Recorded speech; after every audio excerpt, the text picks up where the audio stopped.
안녕하세요, 유튜브 구독자 여러분. 저는 올해 49살 박성철이라고 합니다. 건설회사에서 공무과장으로 일하고 있고 아내 이윤정과 20살 딸 하나를 두고 있습니다. 제가 오늘 이 사연을 보내는 이유는 정말 황당하고 어이없는 일을 당해서 그런데 듣고 나시면 정말 기가 막히실 거예요. 이런 일이 실제로 일어날 수 있나 싶을 정도로 말이죠. 저는 평생 성실하게 살아왔습니다. 새벽 6시에 일어나서 회사 출근 준비를 하고 저녁 늦게까지 일하면서도 가족을 위해 최선을 다했어요. 건설업계라는 게 워낙 바쁘고 힘든 일이지만 저는 한 번도 불평한 적이 없었습니다. 오히려 가족들에게 더 좋은 환경을 만들어주고 싶어서 야근도 마다하지 않았고 주말에도 현장 점검을 나가곤 했어요. 회사에서도 인정받는 직원이었습니다. 부하 직원들도 저를 믿고 따라주고 상사들에게도 신뢰받는 중간 관리자였어요. 공무과장이라는 직책에 걸맞게 각종 인허가 업무며 관청과의 협의, 민원 처리까지 꼼꼼하게 처리했습니다. 동료들이 성철이만큼 책임감 있는 사람 없다고 할 정도였죠. 집에서도 가장 역할을 충실히 해왔다고 자부해요. 가족 여행도 빠뜨리지 않고 다녔고 딸 교육비며 생활비며 한 번도 부족하게 한 적이 없었어요. 아내가 이번에 냉장고 바꾸고 싶어라고 하면 바로 좋은 제품으로 사주었고 딸이 아빠, 학원비가 필요해라고 하면 아낌없이 지원해줬습니다.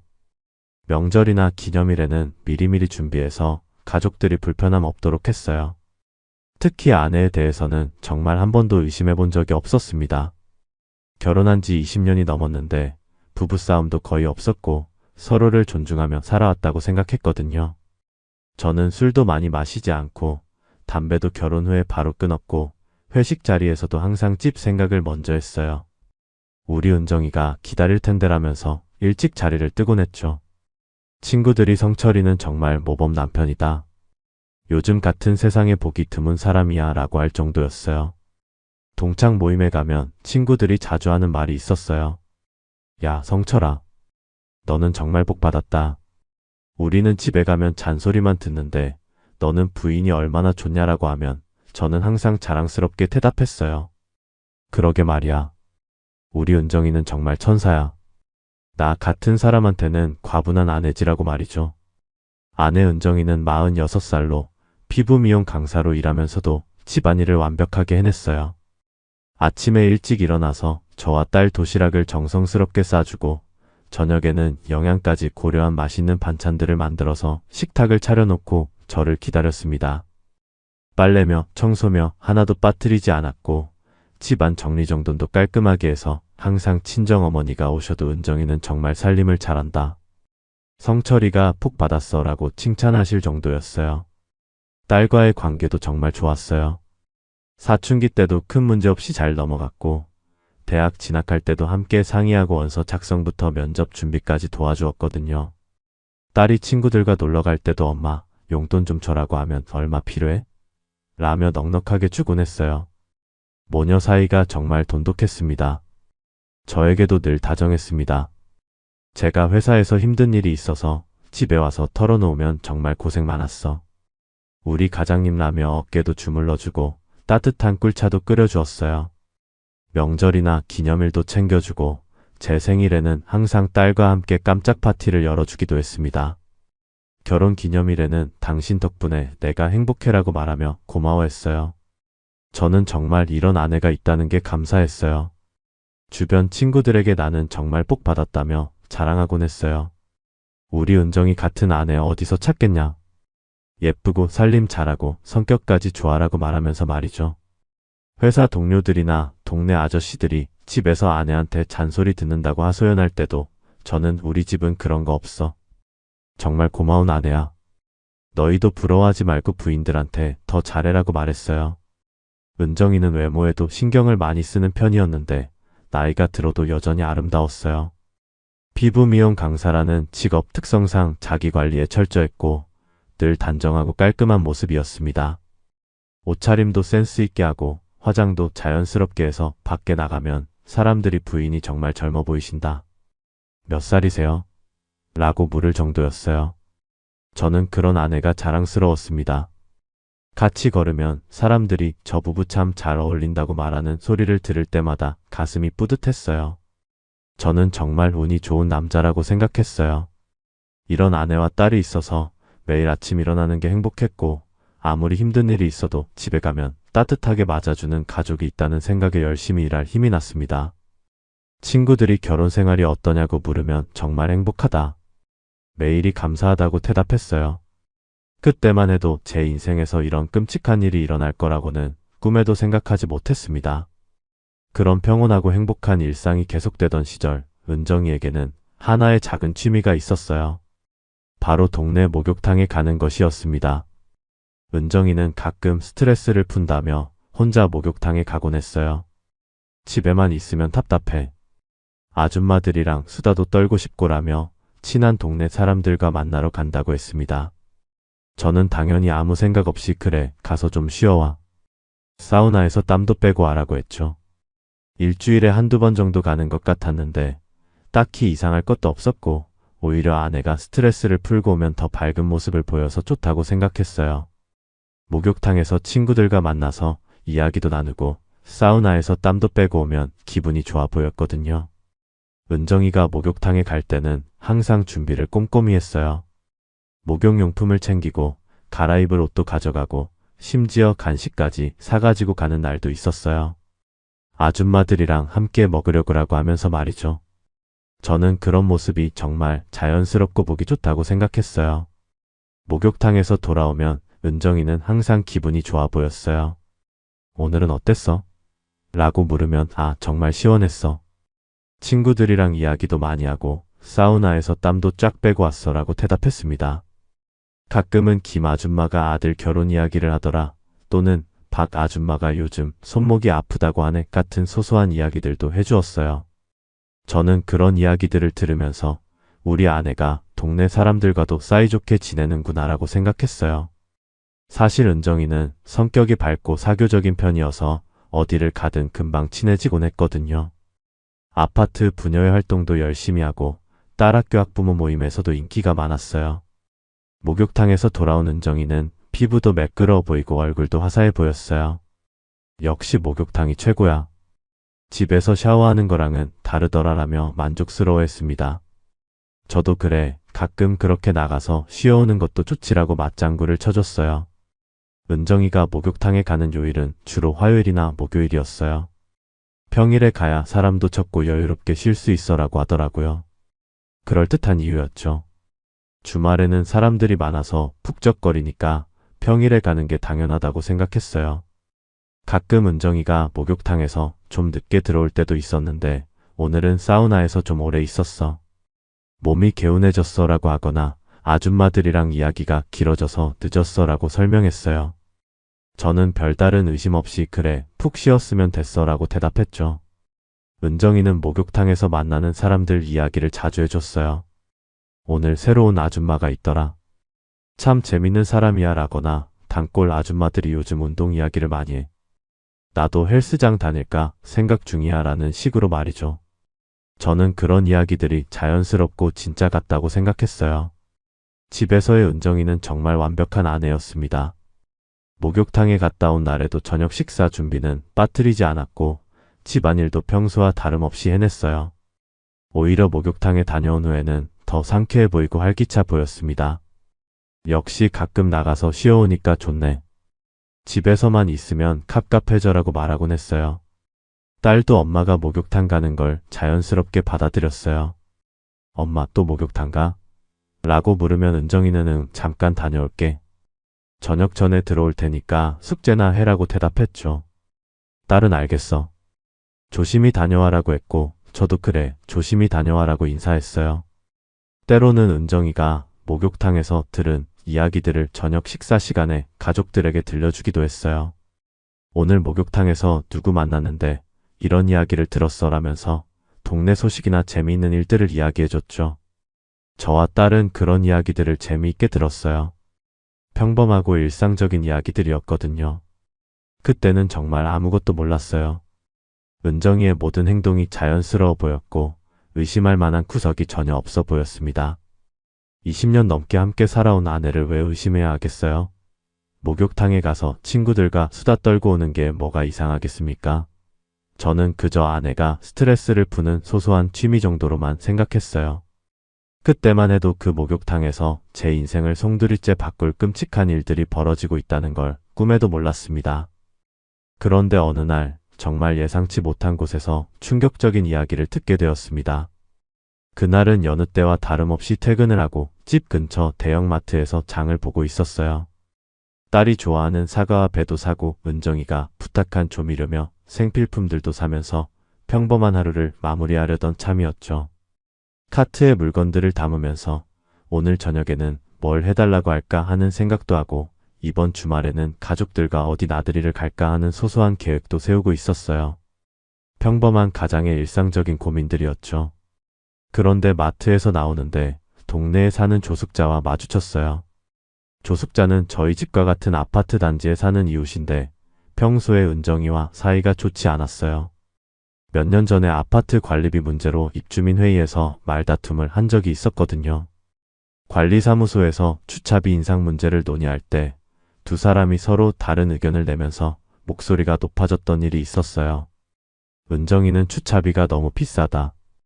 더 올리면 안 된다는 입장이었고 조숙자는 시설 관리를 위해서는 어쩔 수 없다는 입장이었죠. 그 이후로 두 사람은 서먹서먹한 사이가 되었어요. 그래서 저희끼리는 엘리베이터에서 만나면 가벼운 인사 정도만 주고받는 사이였는데 그날은 뭔가 다른 느낌이었어요. 조숙자가 저를 보더니 어색한 표정을 지으면서 천천히 다가오는 거예요. 평소에는 그냥 안녕하세요 하고 지나가는데 그날은 뭔가 할 말이 있다는 듯한 모습이었어요. 박성철 씨, 잠깐만요 하면서 말을 거는데 목소리가 평소와 달랐어요. 뭔가 조심스럽고 불편한 기색이 역력했죠. 마치 말하기 어려운 이야기를 해야 하는 사람의 표정이었어요. 저는 네, 무슨 일인가요? 라고 대답했는데 조숙자는 주변을 두리번거리더니 사람들이 지나가는지 확인하고 나서 작은 목소리로 말하기 시작했어요. 사실 이런 말씀드리기가 정말 어려운데요 하면서 말을 꺼내는데 표정이 굉장히 심각했어요. 그냥 넘어가려고 했는데 박성철 씨 보면 너무 안쓰러워서 말씀드려요. 그러면서 더 목소리를 낮춰서 말했어요. 은정이 있잖아요. 요즘 동네 목욕탕에서 하는 말들 혹시 아세요? 저는 무슨 소리인지 전혀 몰라서 무슨 말씀인가요? 라고 되물었죠. 마음 한구석에서는 뭔가 불길한 예감이 들기 시작했지만 구체적으로 무엇을 말하는지는 짐작도 할 수 없었어요. 그러자 조숙자가 더욱 조심스럽게 그리고 확실하게 말을 이어갔어요. 박성철 씨 얘기가 아니에요. 새로 만나는 남자가 정력이 어떻고 밤마다 자기가 힘들다느니 그런 얘기래요. 그것도 아무렇지도 않게 목욕탕에서 큰 소리로요.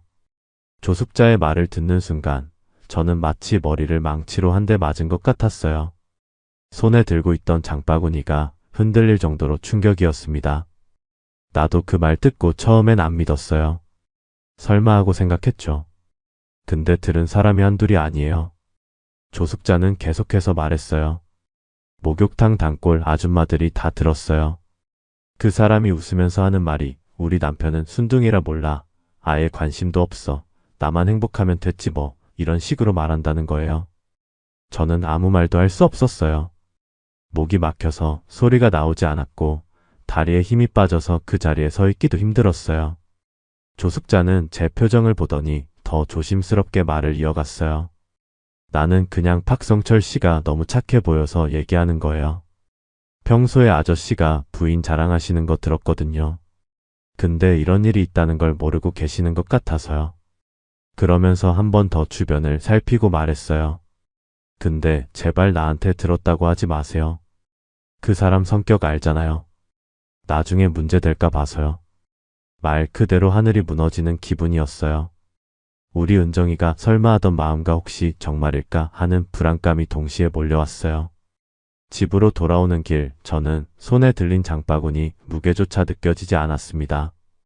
머릿속이 하얗게 변해서 아무 생각도 할 수 없었어요. 그동안 믿어왔던 모든 것들이 한순간에 흔들리는 느낌이었습니다.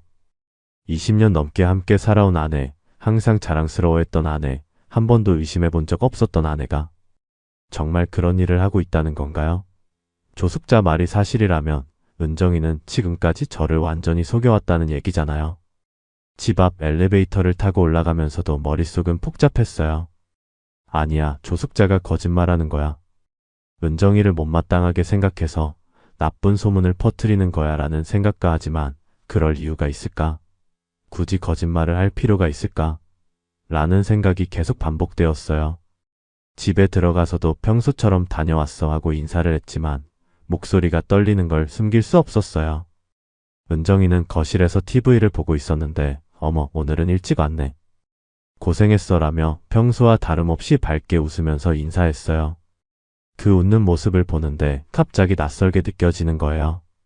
정말 이 사람이 내가 믿고 사랑했던 아내가 맞나 하는 생각이 들었습니다.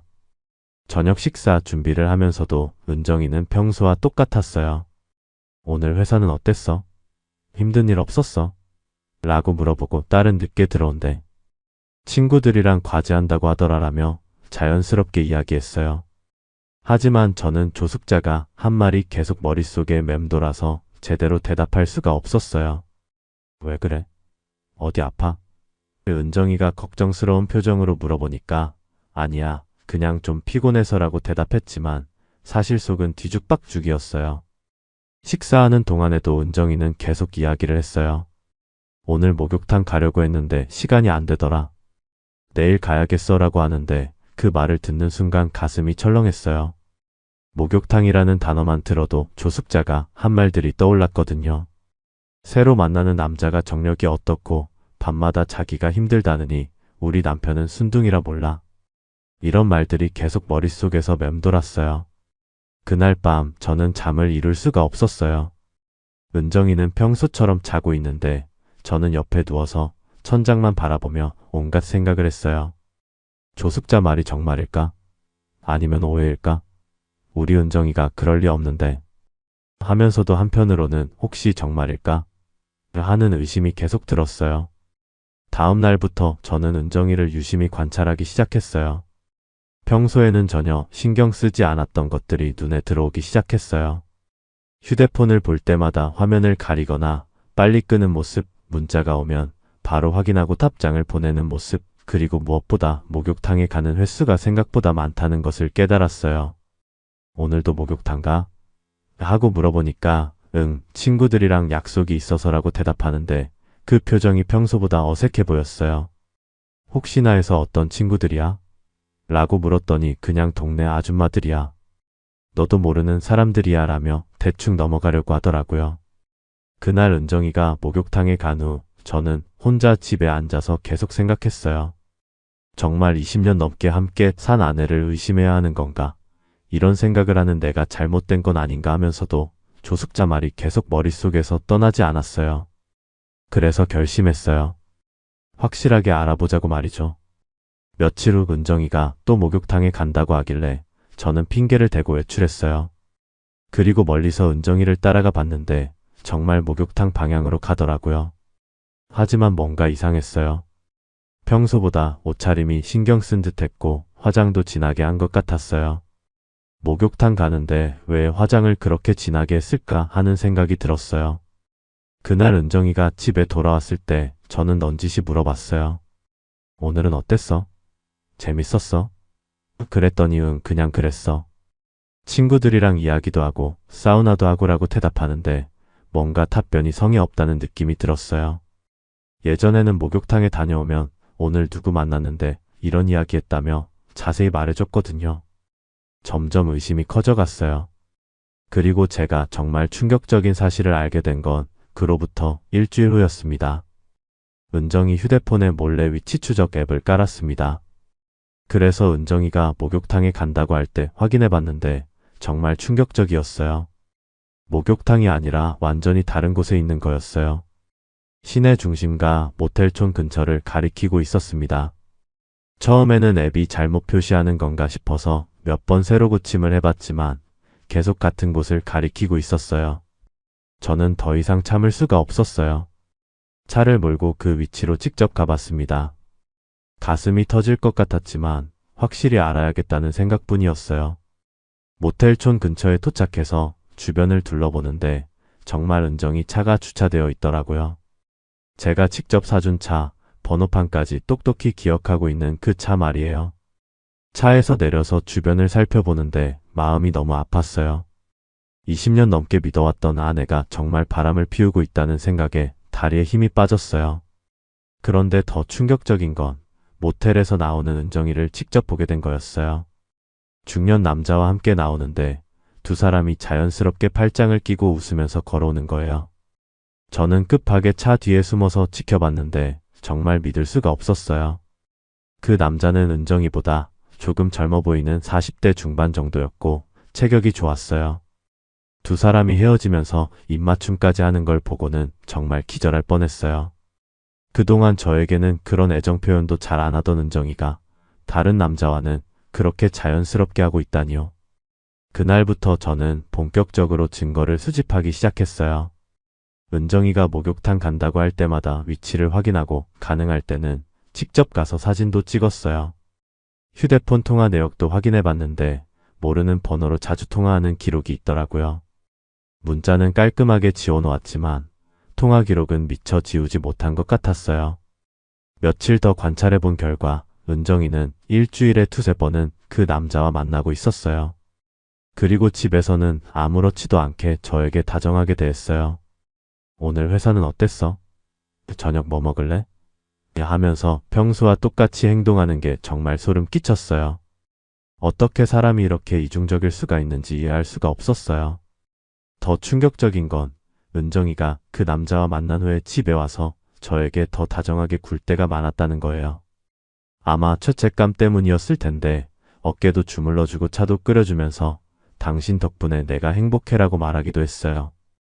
그 말을 들을 때마다 속이 뒤틀렸지만 아직 확실한 증거를 더 모아야 한다는 생각에 참았어요. 그러던 중에 결정적인 증거를 잡게 되었어요. 은정이가 그 남자와 모텔에 들어가는 순간을 동영상으로 찍은 거였어요. 화질도 선명하고 두 사람 얼굴도 똑똑히 나왔어요. 그 영상을 보면서 정말 눈물이 났어요. 20년 넘게 함께 살아온 아내가 다른 남자와 모텔에 들어가는 모습을 제가 직접 찍고 있다니요. 이제 더 이상 의심할 여지가 없었습니다. 조숙자가 한 말이 모두 사실이었던 거예요. 은정이는 정말로 바람을 피우고 있었고 그것도 아주 당당하게 목욕탕에서 자랑까지 하고 있었던 거였어요. 이제 확실한 증거를 잡았으니 다음 단계로 넘어가야 했어요. 저는 그 남자가 정확히 누구인지 알아내기로 했습니다. 며칠 동안 더 지켜본 결과 그 남자는 은정이가 피부 미용 강의를 했던 학원의 수강생이라는 걸 알게 되었어요. 40대 중반으로 보이는 이 남자는 동네에서 체육관을 운영하고 있었습니다. 저는 그 체육관을 찾아가서 주변을 둘러봤어요. 간판에는 헬스 앤드 피트니스라고 적혀 있었고 제법 규모가 있어 보였습니다. 몇 번 지나다니면서 관찰해보니 그 남자가 직접 운동 지도를 하는 모습도 보였어요. 체격이 좋고 운동을 꾸준히 한 티가 났죠. 아마 은정이가 그런 점에 끌렸나 봅니다. 더 충격적인 사실은 그 남자에게도 가족이 있다는 것이었어요. 결혼 반지를 끼고 있었고 몇 번 지켜보니 아내로 보이는 여자가 체육관에 찾아오는 것도 봤어요.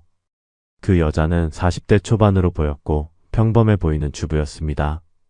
아마 남편이 바람 피우는 줄도 모르고 살고 있겠죠. 저는 고민 끝에 그 남자의 아내와 접촉해보기로 했어요. 우연을 가장해서 체육관 근처에서 마주쳤을 때 자연스럽게 말을 걸었습니다. 혹시 여기 체육관 사장님 부인이세요? 라고 물어보니 네, 맞아요 라고 대답하더라고요. 저는 신중하게 접근했어요. 사실 말씀드리기 어려운 일이 있어서요 라고 시작해서 제가 찍은 사진들을 보여주었습니다. 그 여자는 처음에는 믿지 못하겠다는 표정이었지만 명확한 증거들을 보고 나서는 완전히 충격에 빠졌어요. 이런 일이 있을 수가. 우리 남편이 정말 라며 떨리는 목소리로 말하더라고요. 저도 마찬가지입니다. 20년 넘게 믿어왔던 아내가 이런 일을 하고 있다니라고 말했어요.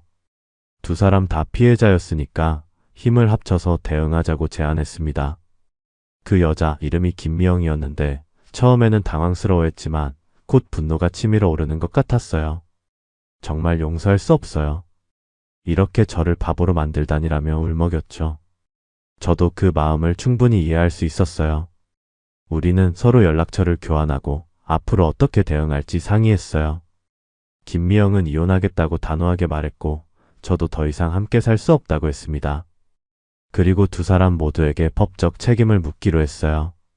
며칠 후 저는 변호사를 찾아갔습니다. 모든 증거 자료들을 정리해서 가져갔어요. 사진, 동영상, 위치 추적 기록, 통화 내역까지 완벽했죠.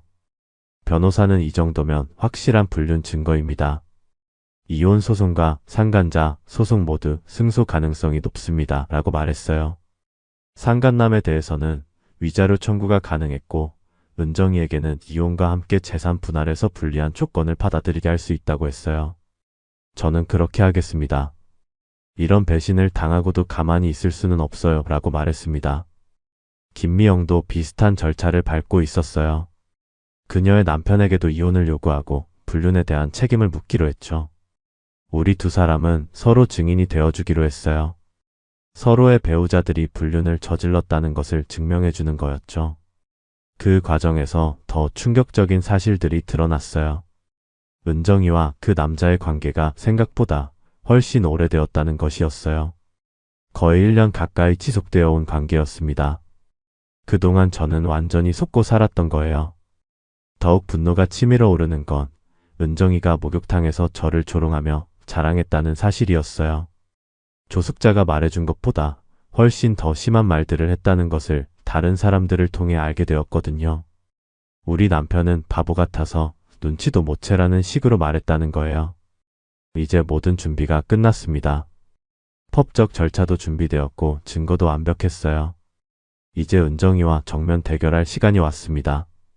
20년 넘게 함께 살아온 아내를 상대로 이런 일을 해야 한다는 게 슬프긴 했지만 배신당한 분노가 더 컸어요. 모든 준비를 마친 저는 드디어 은정이와 마주할 때가 왔다고 생각했어요. 하지만 그 전에 한 가지 더 확인하고 싶은 게 있었습니다. 정말로 은정이가 목욕탕에서 그런 말들을 했는지 직접 들어보고 싶었거든요. 저는 조숙자에게 연락해서 만났어요.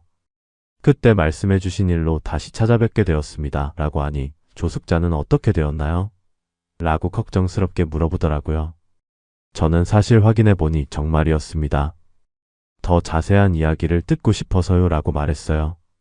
조숙자는 처음에는 말하기를 꺼려했지만 제가 간곡히 부탁하니까 들려주었어요. 사실 그 이야기가 전부가 아니에요. 더 심한 말들도 했거든요. 그러면서 들려준 이야기는 정말 충격적이었어요. 은정이가 목욕탕에서 우리 남편은 정말 순진해서 아무것도 몰라. 내가 어디서 뭐라고 와도 의심 한번 안 해라고 했어요. 그리고 새로 만난 남자는 정말 좋아. 체력도 좋고 기술도 좋고라는 식으로 노골적으로 자랑했다는 거예요. 더 끔찍한 건 그 남자는 젊고 힘이 좋아서 밤새도 괜찮다는 식의 성적인 이야기까지 했다는 것이었어요. 목욕탕에 있던 다른 아줌마들이 모두 들었고 심지어 웃으면서 우리끼리만 아는 비밀이다라고 했다고 해요. 조숙자는 처음에는 농담인 줄 알았는데 계속 그런 이야기를 하니까 진짜구나 싶었다고 말했어요. 그리고 박성철 씨가 얼마나 착한 사람인지 동네에서 다 아는데 그런 남편을 두고 바람을 피우면서 자랑까지 하다니 정말 어이가 없었다고 했어요. 그 말들을 듣고 나니 정말 분노가 치밀어 올랐어요. 저를 완전히 바보로 만들고 그것도 모자라서 동네 사람들 앞에서 조롱거리로 만들었다는 것이었어요. 더 이상 참을 수가 없었습니다. 그날 저녁 은정이가 평소처럼 집에 들어왔어요. 다녀왔어. 오늘 저녁 뭐 할까? 라며 아무렇지도 않게 말하는 모습을 보니 정말 화가 났어요. 저는 냉정하게 은정아, 우리 이야기 좀 하자라고 말했어요. 무슨 이야기? 라고 물어보는 은정이에게 저는 조용히 말했어요. 내가 요즘 목욕탕에서 하는 이야기들에 대해서 말이야. 그 순간 은정이 얼굴이 하얗게 변하는 걸 볼 수 있었어요. 무슨 소리야? 라며 당황하는 은정이에게 저는 준비해온 사진들을 하나씩 꺼내서 보여주었어요. 모텔에 들어가는 사진, 그 남자와 팔짱 끼고 걷는 사진, 키스하는 사진까지 모든 걸 보여주었습니다. 은정이는 완전히 당황한 표정으로 이건 어떻게? 라며 말을 제대로 못하더라고요. 저는 차분하게 말했어요. 1년 동안 잘 속았다. 목욕탕에서 나를 바보라고 자랑하면서 즐거웠겠네. 여보, 이건 오해야. 내가 설명할게라고 하는 은정이에게 저는 단호하게 말했어요. 오해? 이 사진들이 오해야? 목욕탕에서 내가 한 말들도 오해야? 그러면서 조숙자에게 들은 이야기들을 하나하나 말해주었어요. 은정이는 점점 작아지면서 미안해, 정말 미안해라고 사과하기 시작했어요. 하지만 저는 더 이상 들을 마음이 없었어요. 미안하다고? 1년 동안 나를 바보로 만들고 동네 사람들 앞에서 조롱하고 다른 남자와 모텔에서 밤을 보내면서 미안하다고? 다시는 안 할게. 용서해줘라고 울면서 빌어도 저는 마음이 움직이지 않았어요. 이미 선을 넘은 일이었고 더 이상 함께 살 수 없다는 생각뿐이었어요. 내일 이혼 서류 가져올게. 그리고 상간자 소송도 준비했어. 내가 만나던 그 남자에게도 위자료 청구할 거야. 저는 냉정하게 말했어요. 이제 그 정력 좋은 남자와 평생 잘 살아봐. 다음 날 저는 약속한 대로 변호사 사무실에서 준비한 이혼 서류와 상간자 소송 서류를 가져왔어요. 은정이는 하루 종일 울면서 용서해달라고 빌었지만 제 마음은 이미 굳어 있었습니다. 여보, 정말 다시는 안 할게. 한 번만 용서해줘라고 하는 은정이에게 저는 차분하게 말했어요.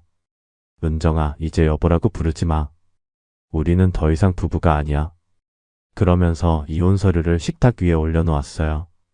이혼 조건은 단순했어요. 재산 분할은 3대7로 제가 7을 가져가는 것이었어요. 불륜을 저지른 책임으로 당연한 결과였죠. 위자료는 따로 받지 않는 대신 집에서 나가라는 조건이었어요.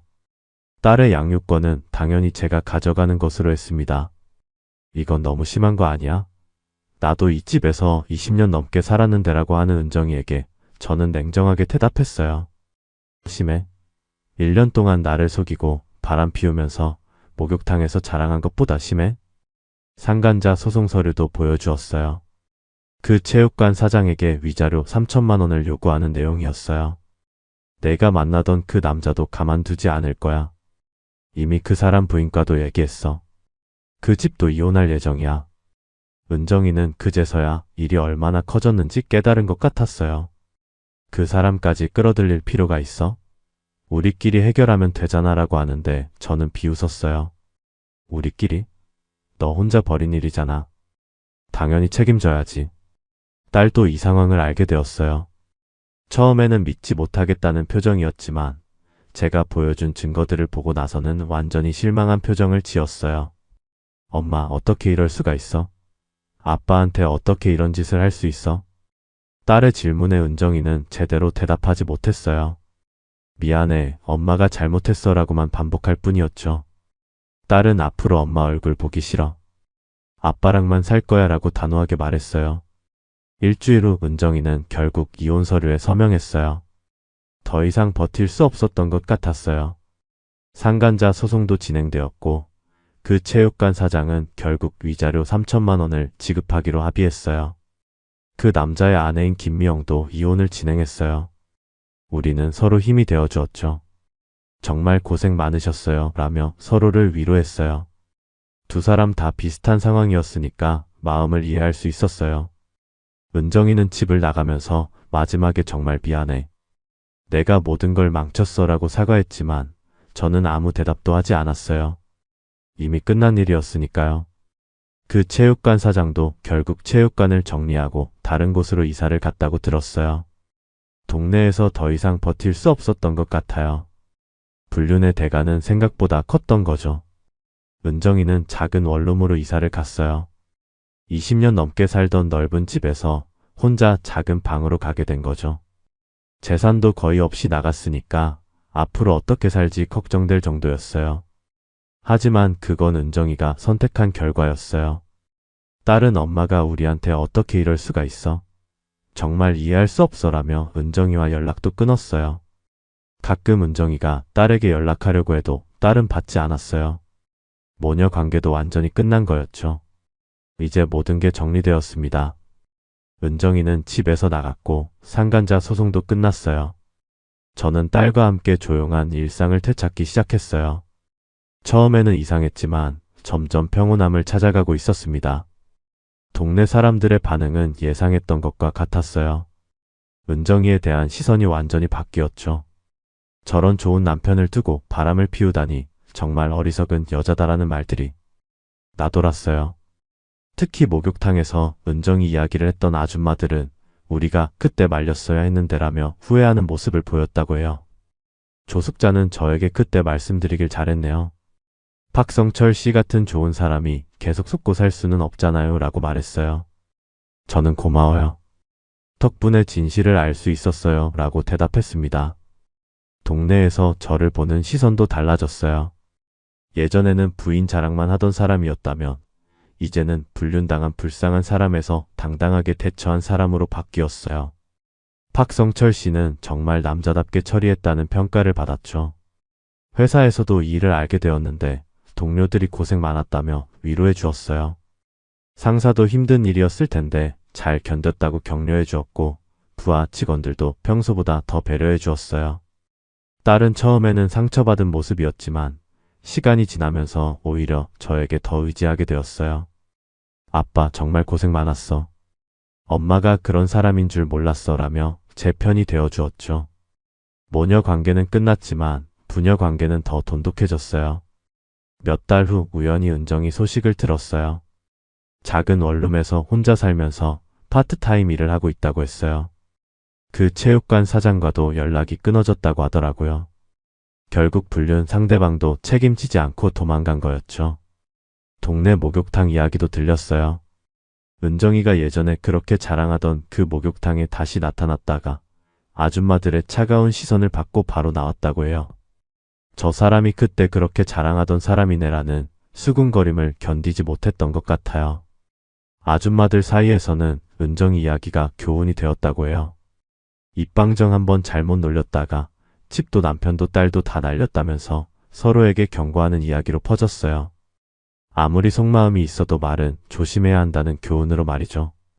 그 체육관이 있던 자리는 다른 업종으로 바뀌었어요. 새로운 사장이 완전히 인테리어를 바꿔서 예전 흔적은 찾을 수 없었죠. 김미영도 새로운 삶을 시작했다고 들었어요. 가끔 연락해서 요즘 어떻게 지내세요? 라고 안부를 묻곤 해요. 저는 이 모든 과정을 통해 많은 걸 깨달았어요. 사람을 너무 맹목적으로 믿어서는 안 된다는 것, 그리고 배신에는 반드시 대가가 따른다는 것 말이에요. 은정이는 일시적인 쾌락을 위해 20년의 결혼 생활과 가족을 모두 잃었어요. 가끔 친구들이 다시 결혼할 생각은 없냐고 물어보지만 저는 당분간은 딸이랑 둘이 사는 게 편하다고 대답해요. 믿었던 사람에게 배신당한 상처가 쉽게 아물지 않거든요. 딸도 아빠, 우리 둘이 사는 게 훨씬 평화로워라고 말해요. 예전에는 몰랐지만 은정이가 있을 때는 항상 긴장감이 있었던 것 같아요. 지금은 정말 마음 편하게 살고 있어요. 동네에서 저를 보는 시선도 안정되었어요. 박성철 씨는 참 의리 있는 사람이다.